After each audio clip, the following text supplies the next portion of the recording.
Hello everyone, a very good morning. उम्मीद करता हूँ सब लोग अच्छे होंगे। वोकेबलरी का आज डे 3 है। ध्यान रखिए, सर्दियाँ थोड़ी बढ़ चुकी हैं, अपना ख्याल रखिए, लेकिन इन सर्दियों की वजह से खुद को डीमोटिवेट बिल्कुल मत होने दें, ठीक है। और वोकैब के इस डेली वीडियो सीरीज को हर रोज देखते रहे, हर रोज नए वर्ड सीखते रहिए। शुरुआत करते हैं आज के दिन की, डे 3 की। सबसे पहला वर्ड अगर आप देखते हैं दैट इज फिलॉजनिस्ट। देखिए, आपने मिसोजनिस्ट भी सुना होगा, फिलॉजनिस्ट भी सुना होगा। ये वर्ड डिराइव कैसे होता है? फिलो प्लस गाइनी से। फिलो एंड गाइनी। दोस्तों, जब हम बात करते हैं वर्ड फिल की, आपने इंग्लिश मूवीज में, काफी इंग्लिश मूवीज में किसी न किसी लड़के का नाम फिल सुना होगा। फिल का मतलब क्या होता है? Love.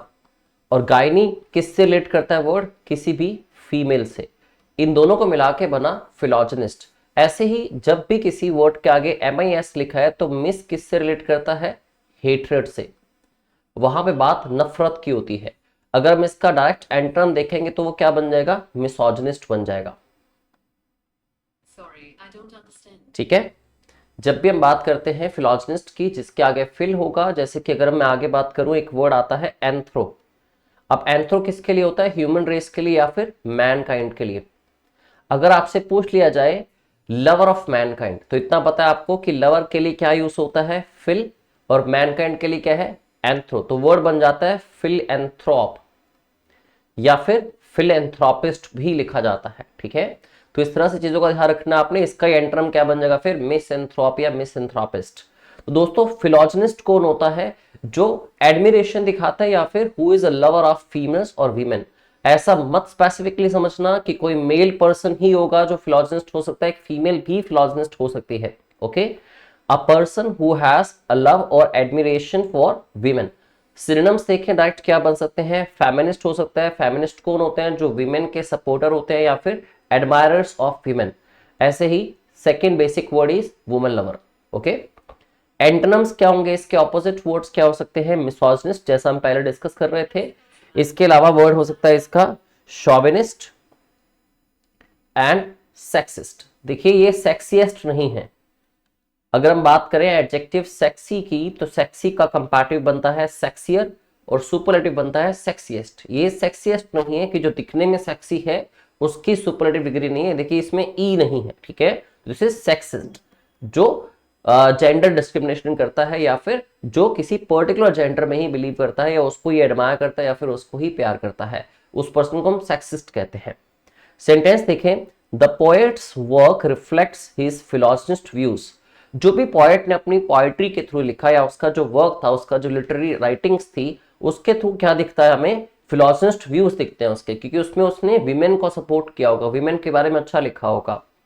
As he beautifully portrays, beautifully क्या पोर्ट्रे करते हैं वो? Women's strength and wisdom. तो यहाँ पे क्लियर लिखा भी है, अपने उस पोएम के अंदर वो विमेन की स्ट्रेंथ और विजडम को पोर्ट्रे करते हैं बहुत ही सुंदर तरीके से, इसलिए उनके फिलॉसफिस्ट व्यूज दिखते हैं।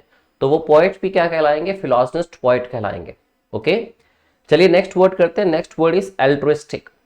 एल्ट्रुइस्टिक, जैसा कि मदर टेरेसा के लिए यूज किया जाता है वर्ड, एक ऐसा पर्सन जो अपने सेल्फलेस कंसर्न से, अपने सेल्फिश कंसर्न को छोड़ के किसी दूसरे की या फिर कह लो सोशल वर्क करता है, ह्यूमैनिटी की भलाई के लिए काम करता है, उसको हम कहते हैं एल्ट्रुइस्टिक।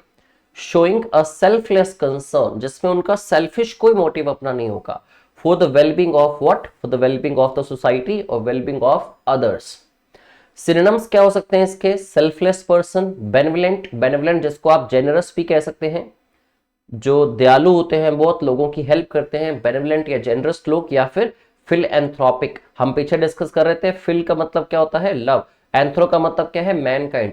तो जो ह्यूमैनिटी से प्यार करे, ठीक है, उसको कहेंगे फिलएंथ्रोपिक या फिर फिलएंथ्रोप। दोस्तों, इसके ऑपोजिट वर्ड्स क्या हो सकते हैं? एंटोनिम्स, पहला तो सेल्फलेस का डायरेक्ट ऑपोजिट वर्ड हो गया सेल्फिश। इसके अलावा वर्ड है नार्सिसिस्ट। नार्सिसिस्ट आपसे अलग से भी पूछा जा सकता है, जैसे कि अक्सर इसको वन वर्ड सब्स्टिट्यूट की फॉर्म में देखा गया, पूछा गया आपसे, one who is in deep love with one self. जो बड़ा ही सेल्फ सेंट्रिक पर्सन होता है, जो सिर्फ अपने बारे में सोचता है या खुद से ही मोहब्बत करता है, उसको कहते हैं नार्सिसिस्ट पर्सन। ऐसे ही हो गया ईगोइस्ट, जिसको खुद पे अहंकार है, प्राउड फील करता है, वो किसी दूसरे के लिए वो दयालु नहीं हो सकता, ठीक है। सेंटेंस पढ़ते हैं, the doctors altruistic efforts, doctor का जो एल्ट्रुइस्टिक एफर्ट्स थे, ठीक है, एल्ट्रुइस्टिक मतलब बिना अपने सेल्फिश कंसर्न के जो लोगों के लिए उसने भलाई का काम किया होगा, during the pandemic saved countless lives. ऐसा आपको पता भी कि काफी डॉक्टर्स 24-24 घंटे भी उन्होंने काम किया अपनी हेल्थ को ध्यान में ना रखते हुए। इवन कई डॉक्टर्स को भी कोविड ने इफेक्ट किया उस दरमियान, उस पीरियड के चलते, बट उन्होंने एक एल्ट्रुइस्टिक कंसर्न दिखाया, एल्ट्रुइस्टिक एफर्ट्स किए, मतलब सेल्फलेस कंसर्न के साथ एफर्ट्स किए लोगों की भलाई के लिए, उनको बचाने के लिए, राइट। चलिए नेक्स्ट वर्ड डिस्कस करें। Next word is euphoria. कई बार लाइफ में कुछ ऐसी चीजें होती हैं जिस वजह से आप बहुत ही ज्यादा खुश फील करते हैं, बहुत एक्साइटेड फील करते हैं।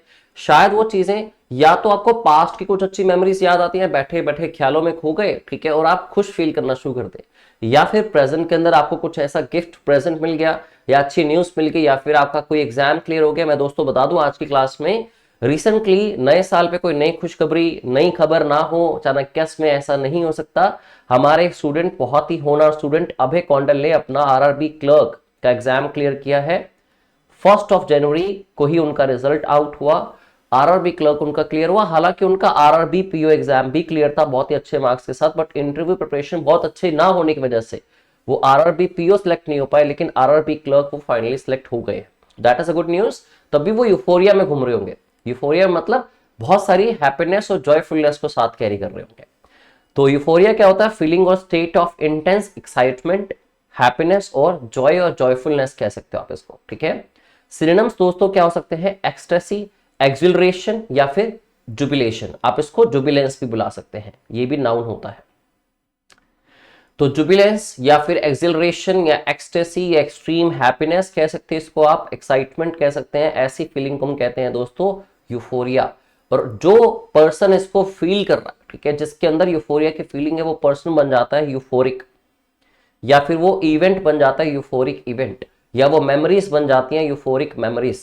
इसमें क्या हो जाएगा? मेमोरीज नाउन हो जाएगा और यूफोरिक उसके लिए बन जाएगा एडजेक्टिव, ठीक है। एंटोनिम्स देखिए तो ऑब्वियसली जब खुशी की बात नहीं होगी, उसका उल्टा गम की बात होगी, तो उसको क्या कहेंगे हम?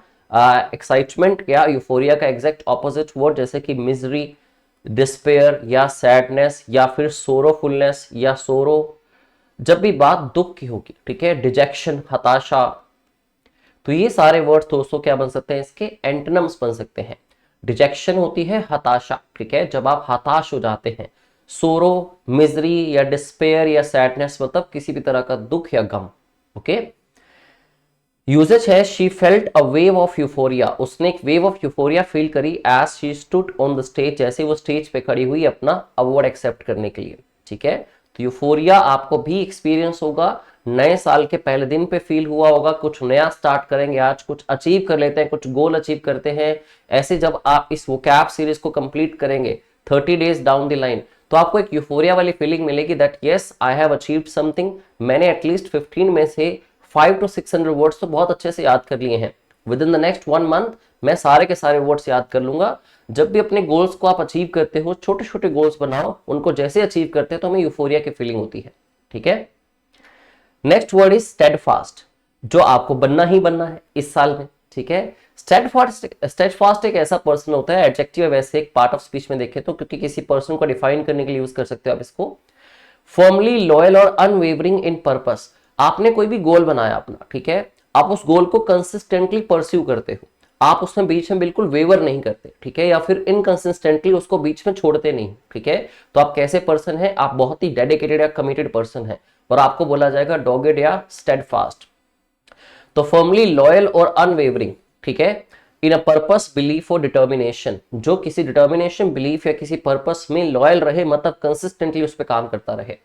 सिनोनिम्स होंगे रेजोल्यूट, बहुत ही इंपॉर्टेंट वर्ड है, जैसे ही डेडिकेटेड, कमिटेड, इसी को आप मैंने जैसे पीछे एक वर्ड बोला डोगेड, डोगेड भी कह सकते हो, ठीक है।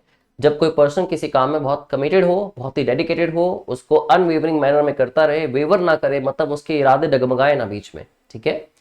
एंटोनिम्स या ऑपोजिट वर्ड्स क्या हो सकते हैं? फिकल, जो बहुत जल्दी हार मान लेते हैं।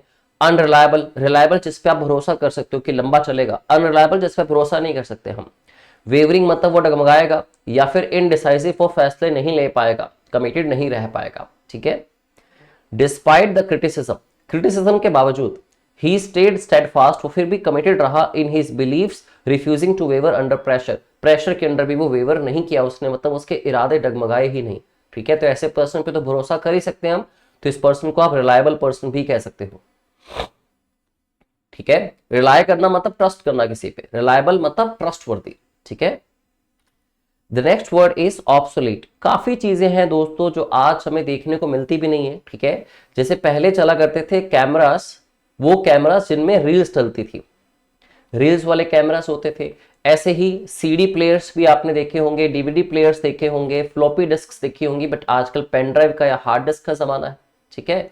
तो ऐसी चीजें, कीपैड वाले फोन्स की बात कर लो, ऐसी चीजें जो आज ट्रेंड में नहीं है, जो आउटडेटेड हो चुकी हैं, फैशन से बाहर हो चुकी हैं, ठीक है, उन सारी चीजों को हम कहते हैं ऑब्सोलीट, ठीक है।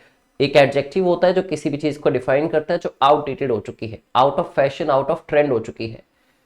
something that is no longer in use, out of date or replaced by something newer or more efficient, जिसको रिप्लेस कर दिया गया कुछ नई चीज के साथ।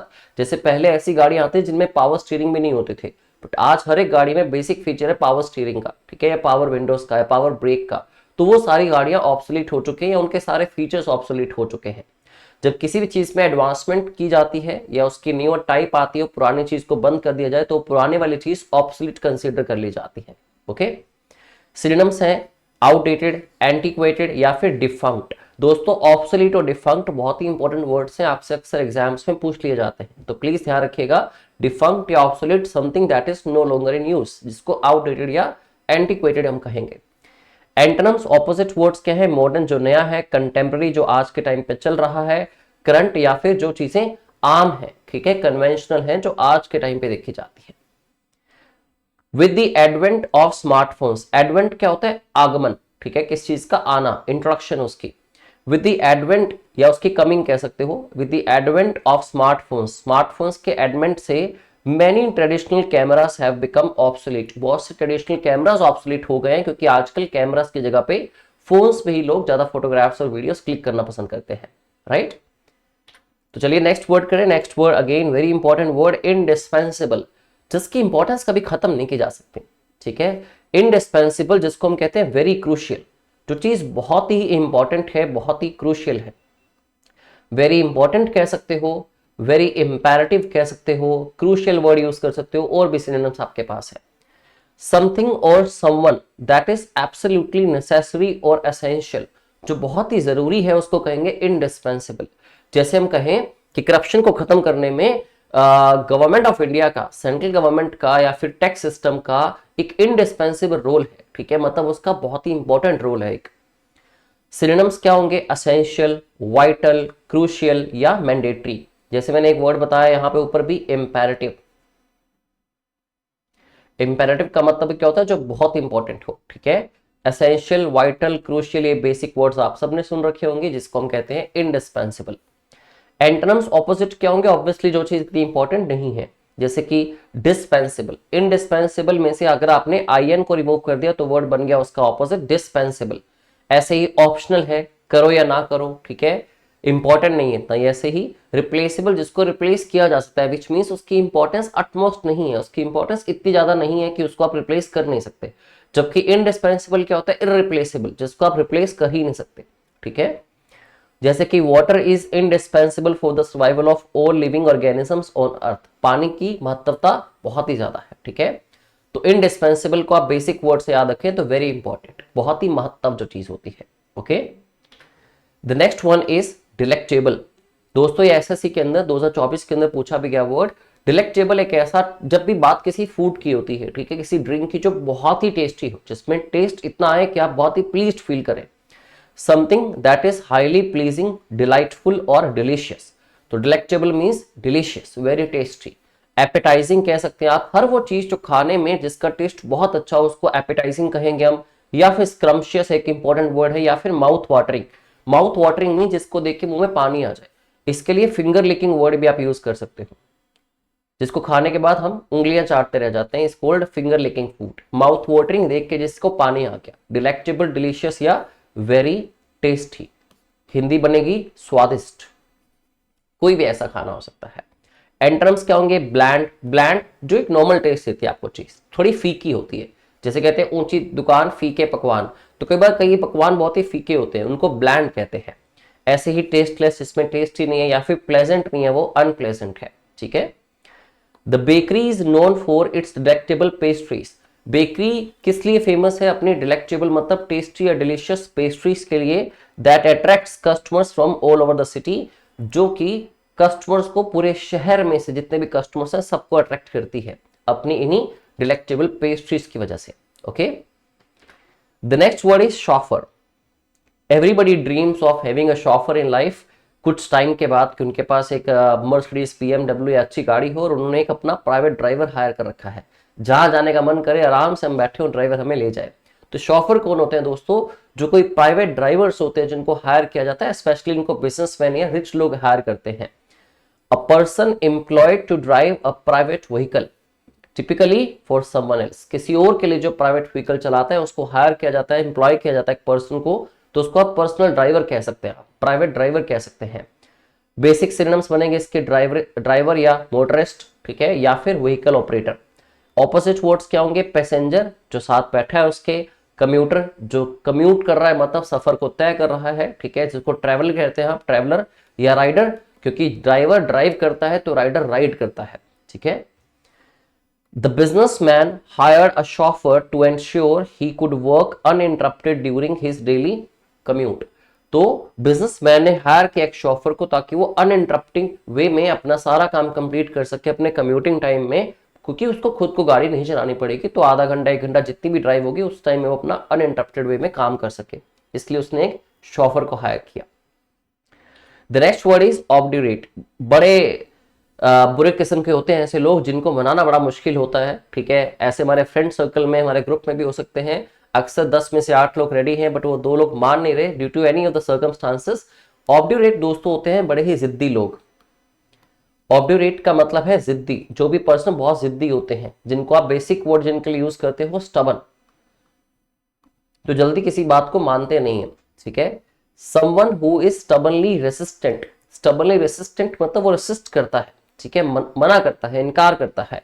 टू चेंज और परसुएशन, या तो बदलाव नहीं लाना चाहता उसको इनकार करेगा, या फिर परसुएशन मतलब परसुएशन मतलब कन्विक्शन, कन्विंस करने को परसुएट करना कहते हैं, ये भी एक इंपॉर्टेंट वर्ड है। परसुएड करना मतलब किसी को कन्विंस करना, मनाना। तो जो मानता नहीं है जल्दी, ठीक है, रेसिस्ट करता है परसुएशन को, उसको पर्सन को कहते हैं ऑब्ड्यूरेट या स्टबन पर्सन। ठीक है। हालांकि ऐसा भी होता है कुछ लोग अपने गोल सेट कर लेते हैं, उनको काफी लोग उनकी टांग खींचने की कोशिश करते हैं, बोलते हैं कि इसमें नुकसान होगा तो इस चीज को बीच में छोड़ दे। आप एक एस्पिरेंट हैं, आपको भी काफी प्रेशर रहता होगा, बट आप ऑब्ड्यूरेट या स्टबन है, आप रेसिस्ट कर रहे हैं उस चेंज को, आप रेसिस्ट कर रहे हैं कि आप उस गोल को नहीं छोड़ेंगे, तो पॉजिटिव एस्पेक्ट में भी यूज कर सकते हैं इस वर्ड को आप। स्टबन, इनफ्लेक्सिबल या एडमेंट। एडमेंट दोस्तों काफी इंपॉर्टेंट वर्ड है इसका, ऐसे ऑब्ड्यूरेट है, ऐसे एक वर्ड आता है ऑब्स्टिनेट। ऑब्स्टिनेट भी कौन होता है? जिद्दी पर्सन होता है। ठीक है। फ्लेक्सिबल जो जल्दी फ्लेक्स हो जाएगा मतलब जल्दी मान जाएगा किसी की बात को। मेलिएबल पिघल जाएगा जल्दी, तो मेलिएबल का ही आप एंटोनिम देखें और ऑब्ड्यूरेट का सिनोनिम बन सकता है जो, वो हो जाएगा इनमेलिएबल। इनमेलिएबल जो जल्दी पिघलते नहीं, राइट। ऐसे ही लीनियंट। लीनियंट मतलब जो बातों को जल्दी एक्सेप्ट कर लेगा। ठीक है। The obdurate judge showed no signs of leniency। जो स्टबन जज था, जिद्दी जज था, उसने कोई भी साइन लीनियंसी का नहीं दिखाया। Even in the face of emotional appeals, हालांकि उसको करंट कन्फ्रंट किया गया। इन द फेस ऑफ का मतलब होता है किस चीज को कन्फ्रंट किया जाना, किस चीज के सामने आना। ठीक है। या कोई चीज आपको जब सामने से दिखती है, आपको कन्फ्रंट करती है। इन द फेस ऑफ, जिसको आप बेसिक वर्ड में कह सकते हो ड्यू टू, ठीक है, सॉरी डिस्पाइट कह सकते हो। डिस्पाइट किसके बावजूद? इमोशनल अपील्स के बावजूद। तो दोस्तों याद रखना, in the face of, in the face of इस फ्रेज का मतलब होता है डिस्पाइट, किसी चीज के बावजूद। तो despite what? Despite emotional appeals, उसने फिर भी किस तरह की लीनियंसी के साइंस नहीं दिखाए, क्योंकि जज को क्या कहा गया? जज ऑब्ड्यूरेट था। ठीक है। The next word is scenic. अब इन लोगों की तो बात क्या करनी, ये लोग ऐसे लोग होंगे जो किसी पे बिलीव नहीं करते। ठीक है। जैसे मान लो हम जैसे लोग हैं, हम कोई भी सोशल वर्क करते हैं, हम किसी की हेल्प भी कर दे, चाहे 10 रुपए क्यों ना दे। ठीक है। ये ऐसे लोग होते हैं, इनको लगता है कि 10 रुपए जो दे रहे हैं ना, इसमें भी इसका कुछ अपना मोटिव होगा, इसका कुछ मोटिव होगा, जैसे मान लीजिए मैंने आपके लिए वो कैब सीरीज स्टार्ट करी, मैं अगर इसको चाहता तो शायद हफ्ते में 1-2 वीडियोस भी डाल सकता था, बट मैंने सोचा कंटिन्यूटी बने, आपने कुछ रेजोल्यूशंस लिए होंगे अपनी सक्सेस को लेके, तो क्यों ना कंटिन्यूसली इस वीडियो को कंटिन्यू करें, ठीक है, कंसिस्टेंटली हर रोज पढ़े।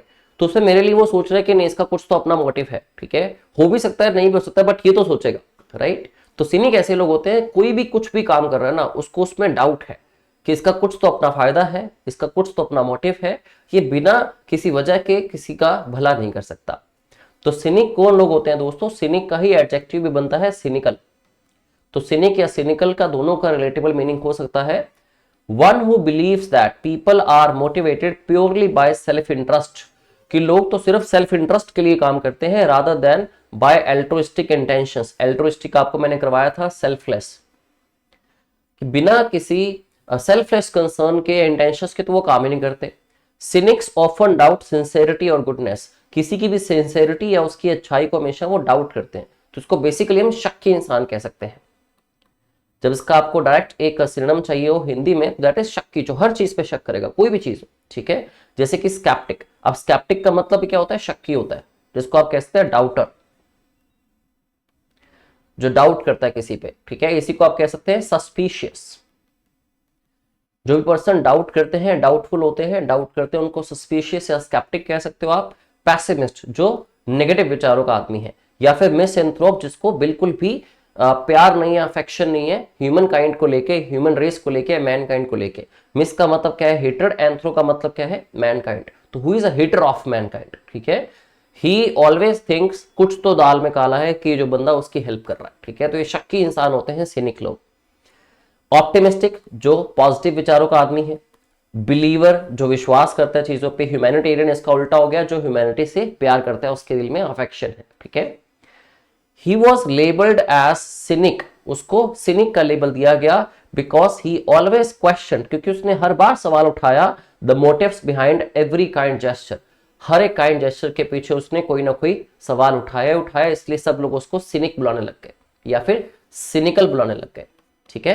तो दोस्तों आज के इतने वर्ड्स थे, सारे के सारे बहुत इंपॉर्टेंट है, इनको अच्छे से आप रिवाइज कीजिए, नोट कर लीजिए, डेली बेसिस पे इनको रिवाइज करते रहें, बहुत ही इंपॉर्टेंट वर्ड्स हैं, ठीक है। कल की वीडियो में मुलाकात होगी आपसे, डे 3 हमारा फिनिश हो चुका है, डे 4 में आपको मिलता हूं। Thank you very much and have a good day.